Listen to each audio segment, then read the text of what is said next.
안녕하십니까. 경태지의 와인 미라클. 오늘은 산타 헬레나 버라이어틀 까르미네르 2010년 와인을 가지고 나왔는데요. 일단 오픈을 하면서 이 와인에 대한 자세한 얘기를 드리겠습니다.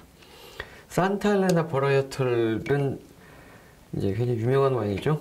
산타 헬레나라는 와인 회사가 있는데 그 회사에서 만들어진 이제 다양한 와인들이 많이 있어요. 그 와인들 중에 버라이어틀이라는 이름을 갖고 있는 와인이고, 산타 헬레나는 회사 이름이죠. 양조장 이름이기도 하고 와인을 만든 회사 이름이기도 하고요. 이 와인은 이름은 버라이어틀이고 품종은 까르미네르라는 품종으로 만들었는데요. 오늘은 이 회사의 와인들과 그 다음에 이 까르미네르라는 품종에 대해서 계속 얘기를 좀 드리도록 할게요. 이 와인은 이렇게 코르크로 되어 있네요.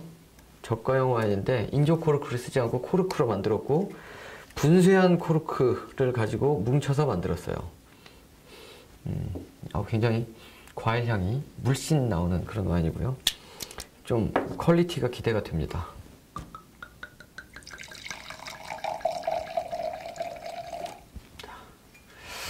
일단 라벨을 잘 봐주시고요.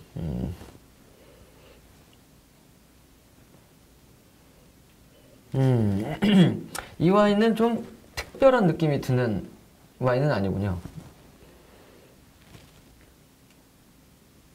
약간 좀 다양하고 잡스러운 과일향이 굉장히 많이 나고요. 약간의 이제 탄내, 약간 좀 화학적인 성분이 약간 느껴지는 그런 향이 있고요.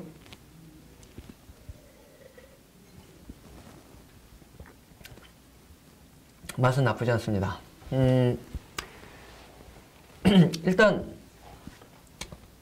계속 와인 마시면서 설명을 드리도록 할게요. 산타 헬레나라는 이 와인 회사에서 만들어진 버라이어틀에는 되게 다양한 와인들이 있습니다. 까베르네 소비뇽이라는 품종으로 만든 와인도 있고, 라벨을 보시면 조금씩 이 이름과 여기 이 품종 이름과 그 다음에 이 라벨의 색깔이 조금씩 달라요. 이 까르미네르 품종으로 되어 있는 레드 와인도 있고요. 메를로 품종으로 되어 있는 것도 있고, 까베르네 소비뇽이라는 품종으로 되어 있는 와인도 있어요. 그래서 그게 다 다른 와인이고, 이 버라이어틀이라고 써져 있는 이 이름은 뭐냐면 품종이라는 뜻이거든요. 버라이어틀, 품종이라는 뜻인데, 이게 이제 이 와인의 본격적인 이름이 되는 거고, 그 다음에 이제 종류는 까베르네 소비뇽, 메를로, 이런 레드 와인도 여러 가지 종류가 있고, 그 다음에 샤르도네나 소비뇽 블랑 같은 그런 화이트 와인도 있을 거예요. 근데 이제 이 회사에서 만든 와인 중에 이 버라이어틀은 아마도 제가 알고 있기로는 가장 낮은 등급의 와인이고 가장 저렴한 와인이 된다는 거죠. 그리고 이게 시글러 데 오로라는 이름의 조금 더 높은 급이 있고, 그 다음에 셀레시온이라는 그거보다 좀 더 높은 등급이 있고, 아마도 리제르바라는 또 그거보다 조금 더 높은 등급이 있고, 그 다음에 베르누스라는 또 다른 조금 높은 등급이 있고, 그 다음에 이름이 뭐였더라? 노타스테 구아르다였나? 예, 노타스테 구아르다라는 이름의 조금 더 비싼 와인이 있고, 그 다음에 DON, 돈이라는 이름의 와인이 있어요. 그게 이제 산타 헬레나라는 이 양조장에서 만든 가장 비싸고 고급인 플래그십 와인이라고 하는데, 그 플래그십 와인도 있습니다. 그거는 이제 판매가는 한 16만원 정도로 굉장히 고가인데요. 그러니까 산타 헬레나라는 이름을 달고 나오는 와인이 굉장히 많기 때문에 일단 산타 헬레나라는 그 이름만 기억하시면 안 되고, 그 산타 헬레나 중에서도 버라이어틀이 있다. 그리고 노타스테 구아르다도 있고, 베르누스도 있고, 셀레시온도 있고, 시글러 데 오로도 있고, 레세르바도 있고, 다양하게 있다는 거를 꼭 기억을 해두시고요. 그 다음에 품종이 있는데, 그 품종별로 이제 화이트 와인 품종, 레드 와인 품종. 레드 와인이 한 서너 가지 정도 되고, 화이트 와인 품종도 한 두 가지 정도 되는 걸로 알고 있는데요. 그래서 정확하게 자기가 원하는 와인을 찾으려면 조금 이제 공부를 좀 해줘야 된다는 그런 단점이 있습니다. 이 와인은 까르미네르라는 품종으로 만들었는데요. 이 까르미네르는 지금 현재 칠레에서 가장 많이 밀고 있는 이제 주력 품종이 되겠습니다. 까르미네르라는 포도는 원래 프랑스 보르도가 원산지였고요. 프랑스에서 미국이나 뭐 그런 데를 거쳐가지고 아마 칠레 쪽으로 왔을 텐데, 칠레에서는 1980년대까지는 제가 알고 있기로는 1980년도까지는 이 까르미네르가 메를로 품종인 줄 알고 있었답니다. 근데 1980년도에 그 이후에 칠레가 이제 국제적인 와인 생산지로 발돋움하기 위해서 프랑스 보르도에서 굉장히 우수한 양조학자를 데려다가 이제 와인을 만들기 시작을 했는데, 이 양조학자가 이거는 메를로가 아니에요. 이 포도 품종은 까르미네르라고 하는 품종입니다. 라고 해서 메를로와 까르미네르가 그전에는 칠레에서 같은 품종의 포도나무인 줄 알고 있었는데, 실제로는 좀 다른 품종인 것으로 이제 확인이 됐고요. 약간 미묘하게 하지만 까르미네르는 전반적으로 메를로 품종과 굉장히 유사한 특징을 가지고 있어요. 기본적으로 좀 조생종 품종이고, 그래서 꽃이 좀 일찍 피고 봄에, 그 다음에 수확도 조금 일찍 합니다. 그리고 이제 조생종 품종이고요. 좀 빨리 숙성이 되는 그런 특징이 있어요. 그리고 메를로와 같이 약간의 동물향도 좀 가지고 있다고 하고. 근데 이제 요즘은 이 까르미네르 품종이 칠레에서 가장 열심히 이제 밀고 있는 품종이고, 까베르네 소비뇽하고 메를로 같이 굉장히 이렇게 중요한 레드와인 품종으로 지금 발돋움을 했죠. 이 와인은 까르미네르 품종 100%로 만든 와인입니다. 기본적으로 칠레에서는 85%인가 75%인가요? 아마 그 주요 품종을 써주기만 하면 그 이름을 쓸 수가 있어요. 그러니까 법적으로 이렇게 프랑스나 뭐 그런 데서는 안 되지만, 여기서는 칠레에서는 그 와인에 대한 국가에서 제정한 법이 그렇게 복잡하고 다양하지가 않아요.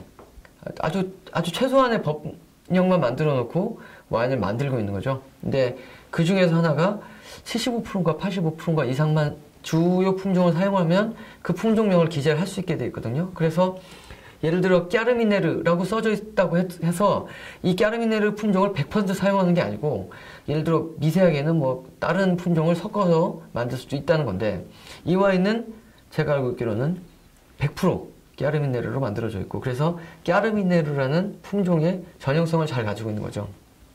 자, 그리고 이 와인은 2010년에 수확된 포도로 만들었는데, 칠레는 남반구에 있죠. 그래서 우리는 이제 북반구에 살고 있고, 적도를 기준으로 해서 좀 남쪽에 살고 있기 때문에 계절이 우리랑 반대예요. 지금 우리나라는 이제 겨울에서 봄으로 가고 있는 그런 계절인데, 여기서는 이제 늦여름에서 가을로 점점 접어드는 계절이 될 겁니다. 그래서 조금 있으면 칠레 3월쯤에 이제 보통 수확을 해서 보통 4월 정도의 와인을 만들어서 양조를 끝내고 5월에는 병입을 하죠.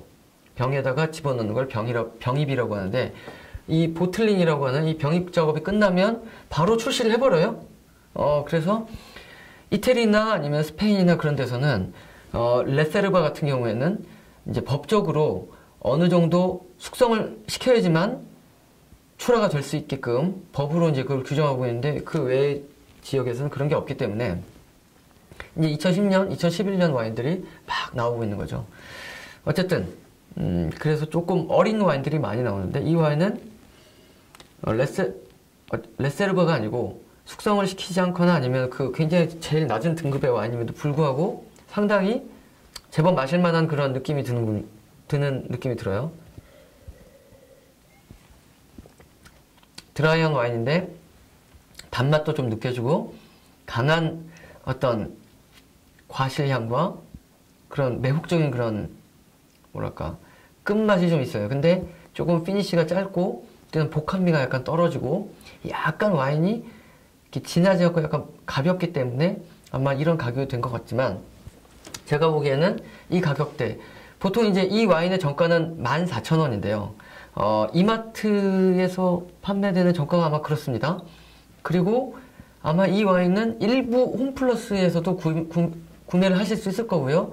킴스클럽이나 아니면 롯데마트에서도 간간히 보이는 와인이에요. 이 와인을 수입한 회사는 레뱅드 메일이라는 이 메일 유업 계열사 중에 하나인데 그 회사에서 수입을 했고, 옛날에는 한도관이라는 데 수입을 했었는데 이제 그게 레뱅드 메일로 수입처가 바뀌면서 한 2005년도쯤 바뀌었나요? 아마 2004년도쯤 바뀌었나요? 바뀌면서 이렇게 굉장히 수입하는 폭이 좀 늘어났죠. 옛날에는 수입되는 폭이 몇 개 안 됐었는데 굉장히 많이 수입되는 다양한 와인들이 수입이 되고 있고 그렇습니다. 그래서 이 와인은 기본적으로는 어떤 음식과도 다 잘 어울릴 것 같은데 해산물만 빼고 말이죠. 예를 들어 치킨이나 양념통닭 아니면은 뭐 피자로도 잘 어울릴 것 같고요. 약간 기름진 삼겹살, 그 다음에 불고기. 뭐 불고기는 거의 모든 와인과 다 잘 어울립니다. 그리고 뭐 스테이크 같은 것도 잘 어울릴 것 같고요.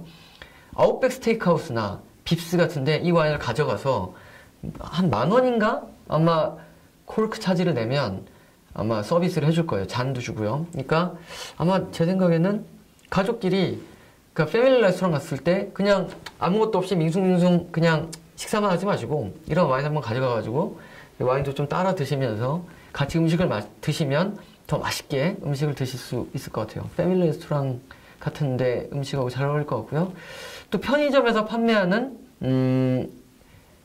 냉동식품 이런 것들하고도 이게 너비안이나 뭐 요즘 산적구이랄지 아니면 뭐 동그랑땡 같은 거 팔잖아요. 편의점 같은 데서 그냥 전자레인지에 돌리기만 하면 되는데 그런 것들하고도 잘 어울릴 것 같고 특별한 단점이 느껴지지 않는 그런 와인인 것 같아요. 저는 이거 이마트에서 9,000 몇백 원에 9,800원인가 9,000 몇백 원에 산 것 같은데 가끔씩 이렇게 세일을 할 때가 있어요. 그 세일을 할 때는 많이 사놓고 가끔씩 필요할 때마다 이렇게 어딘 가시거나 아니면 친구들 뭐 생일이랄지 아니면 뭐 홈파티 같은데 한 병씩 가져갔을 때 되게 인기가 좋을 것 같아요. 이거는 특별한 단점이 안 느껴지기 때문에 누구나 다 편하게 마실 수 있는 그런 와인이기 때문에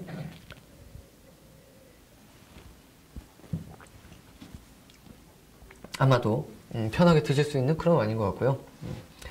제가 추천하겠습니다. 좋네요 이거. 저도 이 버라이어틀 등급은 참 오랜만에 마시는 것 같은데 나쁘지 않습니다.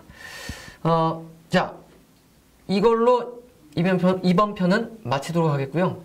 또 다음 편에 뵙겠습니다. 좋은 의견 많이 보내주시고요. 페이스북이나 네이버 블로그, 또 카카오톡 아이디나 또 트위터. 제가 트윗을 잘 안 해요. 트윗이 저한테는 좀 불편하더라고요. 그리고 팔로워도 별로 없고 또 팔로잉도 별로 많이 안 하고 또 제가 또 팔로워를 신청한 그러니까 제가 팔로잉을 하는 분들이 워낙에 많은 컨텐츠를 올리니까 그거 보기도 바쁘더라고요. 그래서 제가 시간이 한정돼 있다 보니 페이스북과 트위터를 두 개 동시에 하기에는 좀 힘들고 블로깅도 잘 안 하기 때문에 가장 이제 저하고 직접적인 어떤 커뮤니케이션을 하려면 페이스북으로 접근하시는 게 제일 좋을 것 같긴 한데요. 좋은 의견 많이 보내주시고요. 또 게스트 신청 받고 있으니까 게스트 시간 되시는 분들은 신청해 주시면 감사하겠습니다. 자, 이번 편 마치겠습니다. 감사합니다.